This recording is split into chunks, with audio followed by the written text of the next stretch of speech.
हाँ, आज तो मजे ही मजे है ना। चीजें ब्लैंक है, आप सोच रहे होगे कि आज तो मैम कुछ कर पाएंगी, नहीं ऐसा नहीं है।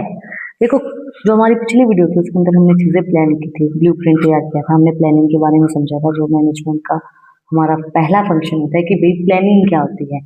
प्लानिंग क्या होती है, किसी भी काम को करने के लिए एक ब्लूप्रिंट तैयार किया जाता है कि भाई इस तरीके से हमें ये काम करना है। अब हम बात करते हैं ऑर्गेनाइजिंग क्या होती है। ऑर्गेनाइजिंग क्या होती है, जैसे अब हमने मान लिया कि भाई हमने चीजें प्लान कर ली। जैसे मैंने सोचा कि भाई ऑर्गेनाइज हम किस तरीके से काम को करेंगे, तो मैंने सोचा कि पहले मैं ऑर्गेनाइजिंग की डेफिनेशन बताऊंगी, उसके बाद ऑर्गेनाइजिंग की इंपॉर्टेंस क्या रहेंगी, मैं उन चीजों को आइडेंटिफाई करूंगी। उसके बाद ऑर्गेनाइजिंग के स्टेप क्या रहेंगे, मैं उन चीजों को बताऊंगी। उसके बाद ऑर्गेनाइजिंग के प्रिंसिपल्स क्या रहेंगे, मैं उन चीजों को बताऊंगी। तो ये जो चीज मैंने अभी की है कि भाई मैं इस तरीके से आपको बताऊंगी कि पहले मैं ऑर्गेनाइजिंग की डेफिनेशन बताऊंगी, फिर उसकी इंपॉर्टेंस बताऊंगी, फिर उसके स्टेप्स बताऊंगी, फिर उसके प्रिंसिपल्स बताऊंगी। तो ये क्या है, ये ऑर्गेनाइजिंग है कि भाई मुझे पहले ये चीज बतानी है, फिर ये बतानी है, फिर ये बतानी है, फिर ये बतानी है। ठीक है, तो उसके अकॉर्डिंगली मैं चीजों को ऑर्गेनाइज करूंगी कि भाई मुझे पहले क्या करना है और बाद में क्या चीज करनी है। ठीक है, तो इसको हम बोलते हैं ऑर्गेनाइजिंग। ऑर्गेनाइजिंग की डेफिनेशन क्या रहेगी, organising is a process of defining and grouping of the activities of the enterprises and establish the authority relationship among them.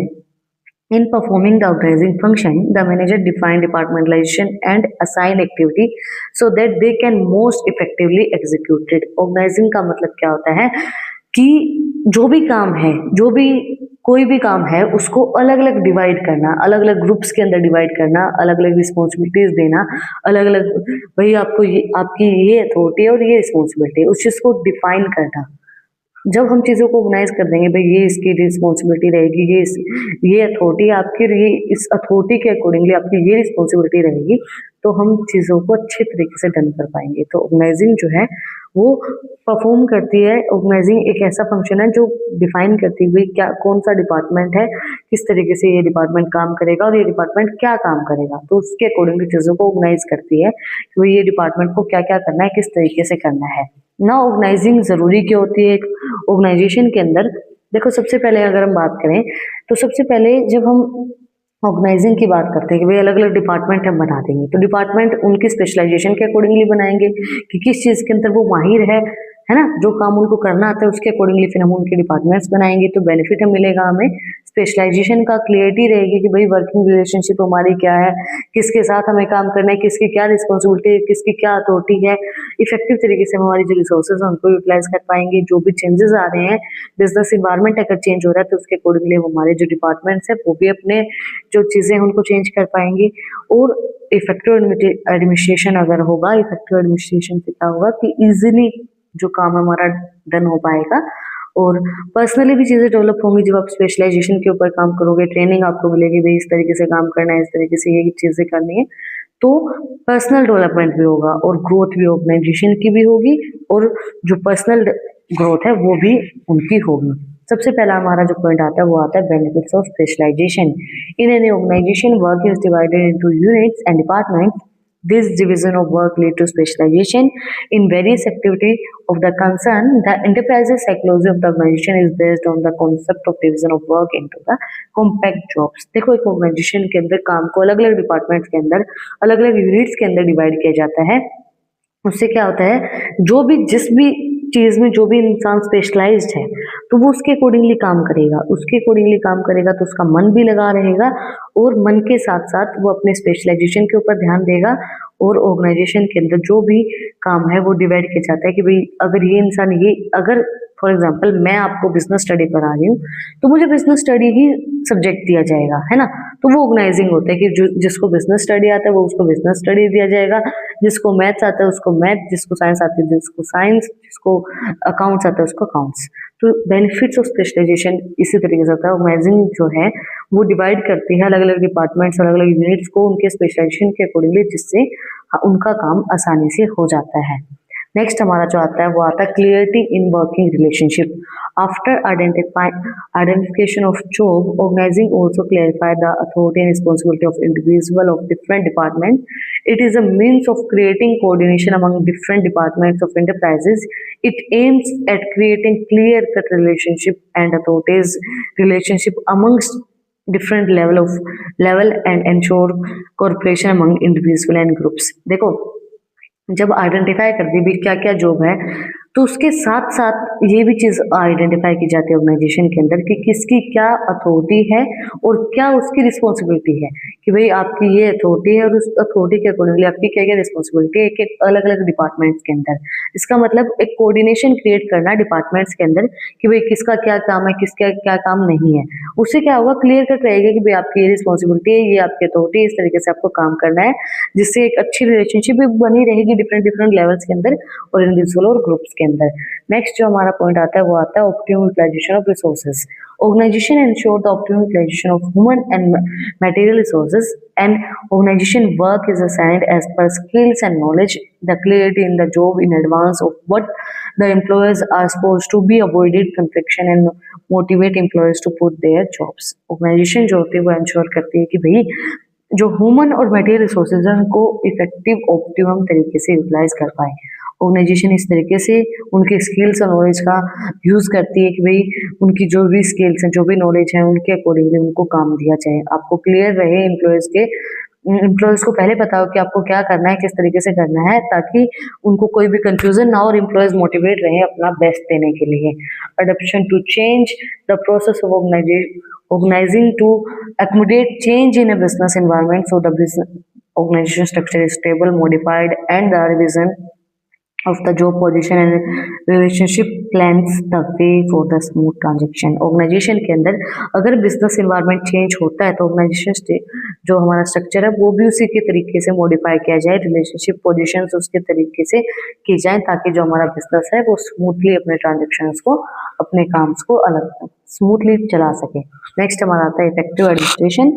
Organising provides a clear description of the job and working relationship. It helps in effective administration by avoiding confusions and duplication of work. Organizing also reduce the workloads of the top management by duplication authority। देखो अगर आपने एक authority दे दी कि भाई ये इंसान ये काम करेगा, दूसरा इंसान ये काम करेगा, तीसरा इंसान ये काम करेगा, तो जब आप अथॉरिटीज अलग अलग दे देते हो तो सब चीजें क्लियर रहेंगी, भाई इसका ये काम है, इसका ये काम है, इसका ये काम है, ये काम करेगा, ये काम करेगा, ये काम करेगा। उससे क्या होगा, ओवरलोड नहीं होगा ऑर्गेनाइजेशन के ऊपर और जो टॉप मैनेजमेंट है वो अपने काम को अच्छे से कर पाएगी और कोई भी कंफ्यूजन नहीं होगा और काम दोबारा से नहीं होगा। जब जो काम पहले ही हो चुका है वो काम दोबारा नहीं होगा। नेक्स्ट हमारा आता है development of person in the process of organising a manager person is term to acquire a wide enterprises in a diverse activity through delegation of authority। Delegation allow manager to reduce their work by assigning future jobs to subordinates। It also gives the time to concern on the important works। देखो ये वो process होती है organising जिसके अंदर persons को train किया जाता है कि भाई जिनका भी एक्सपीरियंस है, जो भी चीजें हैं वो उसके अकॉर्डिंगली चीजें की जाए। डेलीगेशन ऑफ अथॉरिटी का मतलब क्या होता है कि भाई उनके वर्क को रिड्यूस किया जाए, उनको फ्यूचर जो भी उनके सबऑर्डिनेट्स हैं उनको वो काम दे दिया जाए, डेलीगेट किया जाए कि भाई जो भी अथॉरिटीज है वो अपने काम को अलग अलग 10 बंदों में बांट दे कि भाई आपको ये काम करना है, इस तरीके से करना है। तो डेवलपमेंट ऑफ पर्सनल, उससे उनका भी डेवलपमेंट होता है। नेक्स्ट हमारा आता है expansion and growth. An organisation is totally depend on how efficiently and smoothly to work। The organizing process creates a favorable condition for the expansion and diversification of enterprises by enabling it to deviate from the existing norms and take up a new challenge। Organizing allows a business enterprises to access more job position and departments and even diversify its product line। Organizing जो है वो totally depend करता है कि जो हमारी organisation है वो किस तरीके से काम कर रही है। अगर वो स्मूथली काम कर रही है तो हमारे जो सारी कंडीशन है बिजनेस की वो फेवरेबल होंगी। सारी तरीके से किस तरीके से हमारी ऑर्गेनाइजेशन जो है वो काम कर रही है, क्या क्या क्या चीज़ें कर रही है, किस तरीके से काम हो रहा है। तो ऑर्गेनाइजेशन स्मूथली चलने के लिए आपकी ऑर्गेनाइजिंग होना बहुत ज़्यादा जरूरी है। चीज़ों को अगर आप ऑर्गेनाइज करके नहीं चलोगे तो आप उन चीज़ों को अच्छे से नहीं कर पाओगे। तो ऑर्गेनाइजेशन जो है, ऑर्गेनाइजिंग जो है वो बिजनेस एंटरप्राइजेस के अंदर हर एक चीज़ को डिफाइन करती है कि भाई जो पोजीशन क्या रहेंगे, डिपार्टमेंट क्या रहेंगे, प्रोडक्ट लाइन क्या रहेगी और किस तरीके से उनको काम करना है। नेक्स्ट हमारा आता है steps in the organising process. Organising process के अंदर स्टेप्स क्या रहेंगे। देखो पहला जो हमारा स्टेप आता है वो आता है identification and division of work. सबसे पहले आइडेंटिफाई किया जाएगा और काम को डिवाइड किया जाएगा। भाई पहले सबसे पहले हम बताएंगे कि काम क्या है, उसके बाद उस काम को डिवाइड किया जाएगा। ये हमारा पहला स्टेप है। सेकंड जो हमारा स्टेप आता है वो आता है डिपार्टमेंटलाइजेशन। इसका मतलब अलग अलग डिपार्टमेंट्स के अंदर काम दिया जाएगा, अलग अलग डिपार्टमेंट बना दिए जाएंगे। मतलब 3 लोगों का एक डिपार्टमेंट, 3 का एक डिपार्टमेंट, 3 का एक डिपार्टमेंट, एक उनका हेड जो उनको अथॉरिटीज रिस्पॉन्सिबिलिटीज प्रोवाइड करवा रहा है, तो अलग अलग डिपार्टमेंट बना दिए गए। उसके बाद असाइनमेंट ऑफ ड्यूटीज। उसके बाद एक इंसान जो है, जो हेड है, जिसको अथॉरिटी है उस काम की, वो ड्यूटीज को असाइन करेगा, इसको ये काम करना है, इसको ये काम करना है, इसको ये काम करना है। उसके बाद एस्टेब्लिशिंग रिपोर्टिंग रिलेशनशिप, कि भाई जो उन लोगों ने काम किया है वो किसको रिपोर्ट करना है, और उनको जाके वो काम रिपोर्ट करना है कि ये काम हो गया है, ये काम हमने इस तरीके से किया है।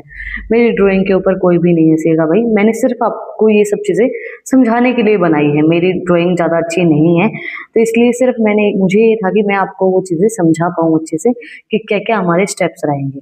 तो पहला जो हमारा स्टेप है वो है identification and division of work. The function of organizing starts with the identification of the total work which is to be done.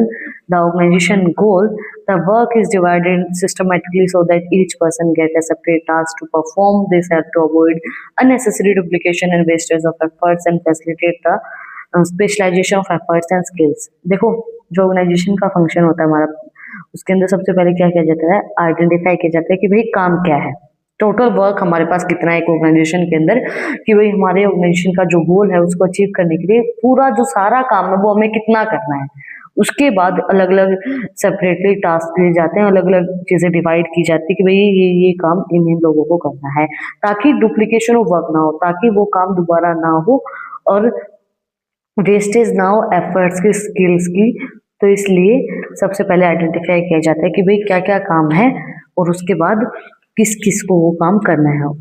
Then, once the identification and division of work are done, the next step is to combine group-related activity into units and departments. This process is grouping similar and related activities into group of large independent unit of department is known as departmentalization. जब हमने identify कर लिया भाई कितना काम है, उसके बाद डिवाइड करते हैं भाई ये काम है हमारा, नेक्स्ट स्टेप हमारा क्या है कि कंबाइन करेंगे जो भी हमारे ग्रुप रिलेटेड एक्टिविटीज हैं अलग अलग डिपार्टमेंट्स को। उससे क्या होगा, जब हम सिमिलर जो लोग हैं जो सिमिलर काम करेंगे उनका अगर हम एक ग्रुप बना देंगे, एक डिपार्टमेंट बना देंगे, लार्ज इंडिपेंडेंट यूनिट्स डिपार्टमेंट बना देंगे, तो जो डिपार्टमेंट्स होते हैं अलग अलग डिपार्टमेंट, उनको हम क्या बोलते हैं, डिपार्टमेंटलाइजेशन। देन क्या करेंगे, assignment of duties. After grouping various activity into department, the next step is necessary to allocate the work of different employees. Duty should be assigned based on the knowledge, qualification, experience, and capability of the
वो हम देखेंगे भाई हमें क्या क्या चीज़ें follow करनी है। उसके बाद डेलीगेशन ऑफ अथॉरिटीज़, भाई जो अथॉरिटीज़ हैं उसके अकॉर्डिंगली चीज़ों को डेलीगेट किया जाएगा, किसकी क्या अथॉरिटी, किसका क्या काम है।